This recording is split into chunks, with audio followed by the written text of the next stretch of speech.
In a small village nestled at the edge of a vast savanna, a young girl named Zina lived with her family. Zina was known for her curious mind and vivid imagination, often wandering into the surrounding wilderness to gather herbs and listen to the whispers of the ancient baobab trees. One evening, as the sun sank low and painted the sky in hues of gold and crimson, Zina ventured farther than usual. She reached a sacred grove where the largest baobab in the village stood, a tree so old that it was said to have witnessed the birth of the world. As she approached, she felt an icy breeze brush past her, though the air was still. "Who comes to disturb my rest?" a soft voice whispered. Feeling startled, Zina spun around but saw no one. Then, out of the shadows of the tree, a shimmering figure emerged. It was a woman, draped in flowing robes that seemed woven from moonlight, her eyes glowing like distant stars. "You can see me," the ghostly figure said with a sad smile. "Few can." Zina nodded, trembling. "Who are you?" I Narai, a spirit bound to this tree," the woman replied. "Long ago I was the village healer, but jealousy and betrayal led to my death. Now I guard this grove, watching over those who seek its wisdom." Zina ran back to the village, her heart pounding. She told everyone about the ghostly woman by the baobab, but instead of listening, the villagers laughed. "Zina, your stories are becoming too wild," her mother chided.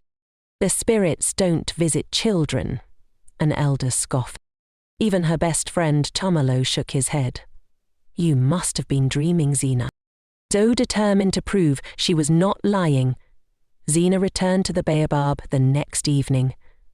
This time, she brought offerings, a small bowl of milk and a handful of wildflowers.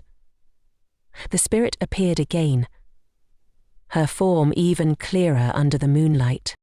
"I know they do not believe you," Nyarai said gently, "but the truth will always find its way. Tonight, I will give you something to show them." The spirit extended her hand, and a seed as golden as the sun appeared in her palm. "Plant this near the village. When it grows, it will bear fruit that heals any ailment. Only then will they believe you." Zina thanked Nyarai and carried the seed back to the village. Despite the ridicule she faced, she planted it in the center of the village square. Days passed, and to everyone's astonishment, a young baobab sprouted overnight. Within weeks, it bore fruit that glowed softly in the dark.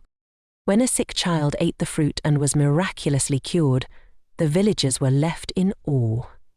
They finally believed Zine's story and began to visit the sacred baobab grove, leaving offerings to honor the spirit of Nyarai. From that day on, Zina was no longer seen as the girl with wild tales. She became the keeper of the village's bond with the spirit world, respected and cherished for her courage and truth. And under the light of the moon, Zina often visited the ancient baobab, where she and Nyalai shared stories, bridging the gap between the living and the unseen.